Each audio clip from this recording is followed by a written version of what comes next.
एक कत्ल होता है। कातिल को पकड़ने के बाद पुलिस जेल भेज देती है। करीब 2.5 साल बीत जाता है। अदालत में कत्ल का मुकदमा भी शुरू हो चुका था। अब बस कुछ महीने बाद ही इस कत्ल के मुकदमे का फैसला भी आना था।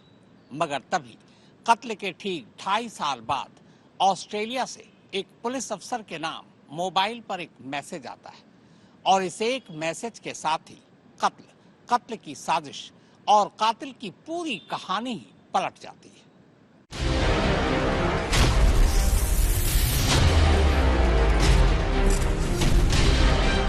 ये जुर्म की एक अनोखी कहानी है। पहले इसे बिल्कुल संक्षेप में समझने की कोशिश करते हैं ताकि स्टोरी शुरू से ही क्लियर रहे।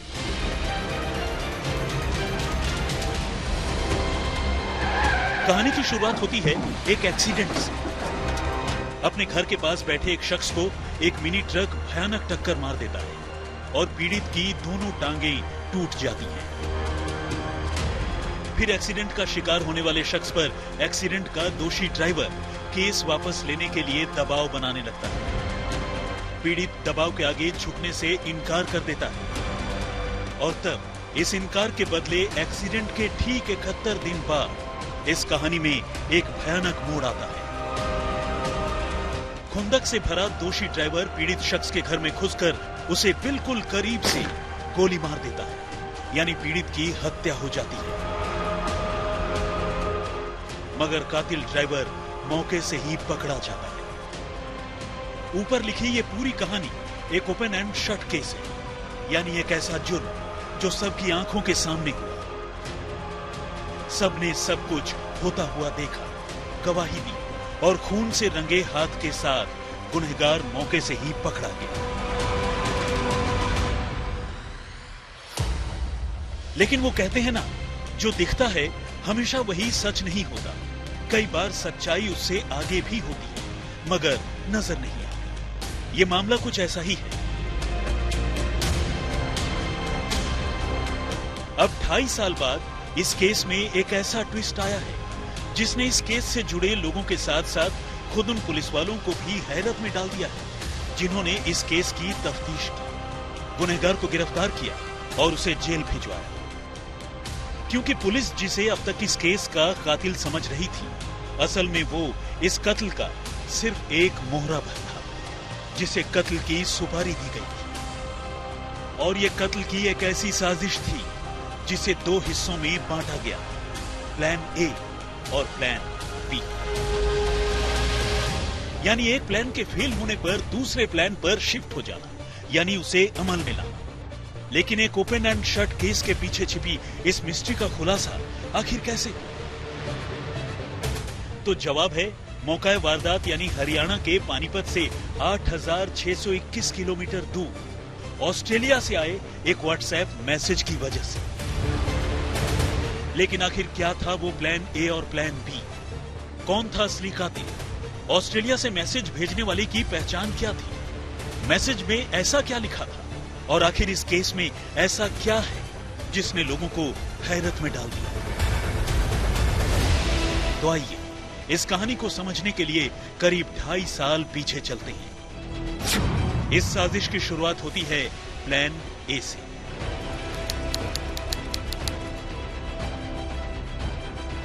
शहर के सुखदेव नगर इलाके में कंप्यूटर इंस्टीट्यूट चलाने वाला विनोद बराड़ा अपनी कॉलोनी के गेट के पास बैठा, मगर बदकिस्मती से वो घर के पास बैठे बैठे ही एक हादसे का शिकार हो गया।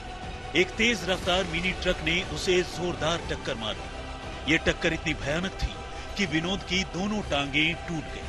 उसे अस्पताल में एक लंबा वक्त गुजारना पड़ा। इस बीच पुलिस ने उस ट्रक ड्राइवर को गिरफ्तार कर लिया जिसने विनोद को टक्कर मारी थी। ये पंजाब के बठिंडा का रहने वाला देव सुनार उर्फ दीपक नाम का एक शख्स था। लेकिन इस वारदात के ठीक 15 दिन बाद ट्रक ड्राइवर दीपक अचानक एक रोज पानीपत में विनोद के घर आ पहुंचा और उसने विनोद से इस मामले में समझौता कर लेने की गुजारिश की। उसने कहा कि विनोद ये केस वापस ले, लेकिन इसे विनोद का गुस्सा कहें या फिर कुछ और, विनोद ने केस वापस लेने से साफ मना कर दिया। लेकिन विनोद का यही इनकार उसकी जिंदगी पर भारी पड़ जाएगा, ये किसी ने नहीं सोचा था।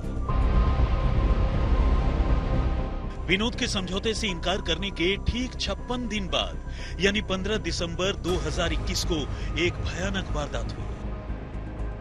एक्सीडेंट का आरोपी ड्राइवर दीपक अचानक फिर से समझौते के बहाने विनोद के घर आया और इससे पहले कि कोई कुछ समझ पाता, दीपक ने घर में एंट्री करते ही सीधे अंदर से दरवाजे की कुंडी लगा दी। इस बार उसके हाथ में पिस्तौल था। घर में घुस आए इस शख्स को देखकर विनोद की पत्नी और बच्चे शोर मचाने लगे। पड़ोसी भी आ पहुंचे, मगर चूंकि दरवाजा अंदर से बंद था, वो फौरन कोई मदद नहीं कर सके और ड्राइवर दीपक ने विनोद के सिर और कमर में बिल्कुल करीब से गोली मार दी। इस हमले से विनोद की मौके पर ही जान चली गई, लेकिन चूंकि वारदात सबकी आंखों के सामने हुई थी, कातिल के पास भागने का कोई रास्ता नहीं था। लोगों ने उसे दबोच लिया और पुलिस के हवाले कर दिया। पहली बार एक्सीडेंट के जरिए विनोद बराड़ा को मरवाने की कोशिश की गई। एसपी पानीपत ने खुलासा किया है कि पहले वारदात को अंजाम दुर्घटना का नाम देने के लिए सबसे पहले विनोद बराड़ा का जो है वो एक्सीडेंट करवाया गया, लेकिन उस एक्सीडेंट में जो है विनोद बराड़ा बाल बाल बच गए। उसके बाद भी सुमित और निधि दोनों ने अपनी कोशिश जारी रखी और फिर से विनोद बराड़ा को अपने रास्ते से अलग करने की कोशिश की गई। उसके बाद 16 दिसंबर 2021 की वो सुबह जब देव सुनार दोबारा इसी मकान में पहुंचता है, मैं फिर से दिखाना चाहूँगा, सुबह का वो वक्त था जब देव सुनार अवैध पिस्तौल लेकर इस मकान में पहुंचता है, जहां पर विनोद बराड़ा, उसकी पत्नी, बच्चे बैठे हुए थे और अंदर घुसते ही ताबड़तोड़ गोलियों से विनोद बराड़ा पर वो वार कर देता है। अब पुलिस दीपक को एक बार फिर गिरफ्तार कर चुकी थी। उस पर 2 अलग अलग केस दर्ज हो चुके थे। एक्सीडेंट कर जान लेने की कोशिश का केस यानी आईपीसी की धारा 307 का मुकदमा, जबकि इस बार किए गए कत्ल का केस यानी आईपीसी की धारा 302 का मुकदमा। जाहिर है ये मामला अब तक बिल्कुल ओपन एंड शट केस था, जिसमें कोई भी रहस्य जैसी बात नहीं थी। कातिल ने पकड़े जाने के बाद अपना जुर्म भी कबूल कर लिया था। उसका कहना था चूंकि विनोद ने एक्सीडेंट के मामले में उससे समझौते से इनकार कर दिया, इसलिए उसने गुस्से में विनोद की हत्या कर दी।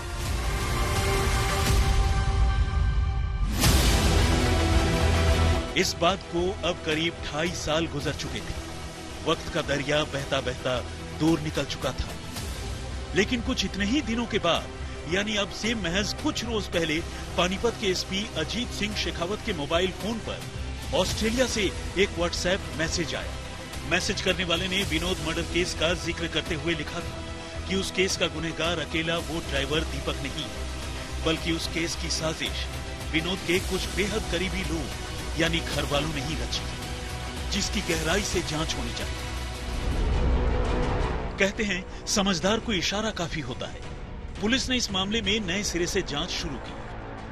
सीआईए 3 की टीम को जांच में लगाया गया। दीपक के बारे में नए सिरे से जानकारी जुटाई जाने लगी। उसके मोबाइल फोन की डिटेल निकलवाई गई। पता चला कि बठिंडा का रहने वाला ड्राइवर दीपक हरियाणा के ही गुहाना के रहने वाले सुमित नाम के एक नौजवान से लगातार बात करता है। दीपक तो खैर 2.5 साल पहले ही गिरफ्तार हो चुका था, लेकिन अब सुमित नाम का वो शख्स पुलिस की रडार पर आ चुका था। अब पुलिस ने बड़ी खामोशी से सुमित के बारे में जानकारी जुटाने की शुरुआत की और इस कोशिश में पुलिस को एक ऐसी बात पता चली जिसने उसका भी दिमाग घुमा दिया।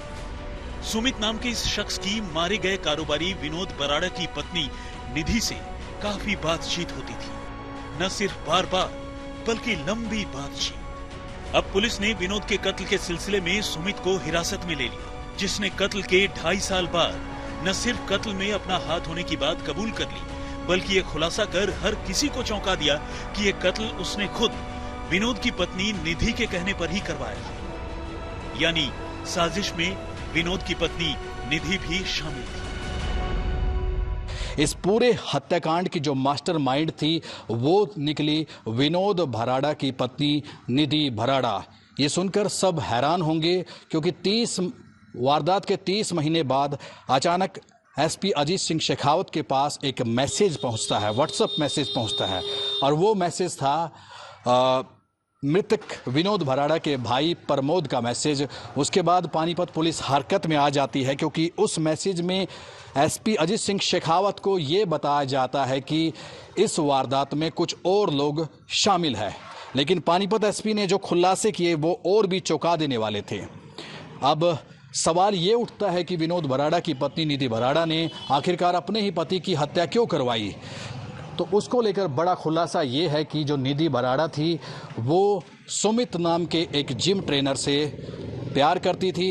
निधि इसी मकान से निकलकर, जो एसपी पानीपत ने खुलासा किया, वो नज़दीक किसी जिम के अंदर जाती थी और वहाँ पर उसकी मुलाकात सुमित नाम के युवक से हो जाती है और दोनों में प्रेम प्रसंग चलने पड़ जाता है।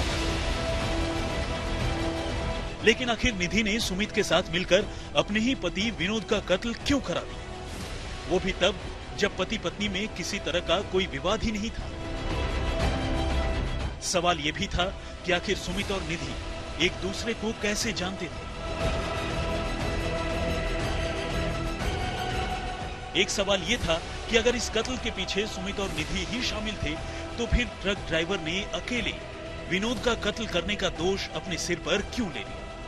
तो इन सवालों के पीछे था साजिश का प्लान बी। प्रदीप रेडू, पानीपत, आज तक। एक पत्नी अपने पति को मारने के लिए न सिर्फ सुपारी देती है, बल्कि कत्ल के लिए दो प्लानिंग करती है, ताकि अगर पहला प्लान फेल हो जाए तो दूसरा कामयाब हो जाए। इतना ही नहीं, वो अपने पति के कातिल के परिवार का पूरा खर्चा उठाने के लिए भी तैयार हो जाती है। पर सवाल यह है कि आखिर निधि ने ऐसा क्यों किया। तो पेश है कहानी का क्लाइमैक्स।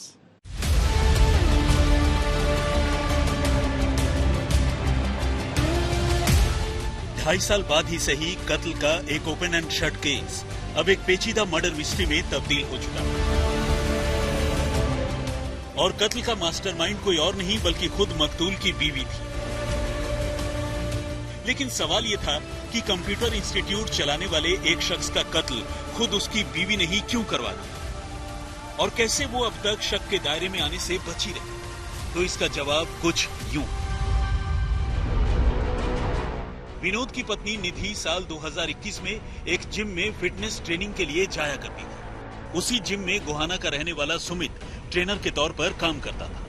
वहां सुमित और निधि में पहले दोस्ती हुई और फिर दोस्ती नजदीकियों में बदल गई। अब जाहिर है निधि शादीशुदा थी, तो निधि के पति विनोद को अपनी बीवी के इस अफेयर के बारे में पता चला और वो इसका विरोध करने लगा। उसकी निधि से सुमित को लेकर कई बार कहासुनी हुई और बस इसी के बाद निधि ने अपने पति विनोद को रास्ते से हटाने का फैसला कर लिया और नए नए बॉयफ्रेंड सुमित के साथ मिलकर उसके कत्ल की साजिश रची।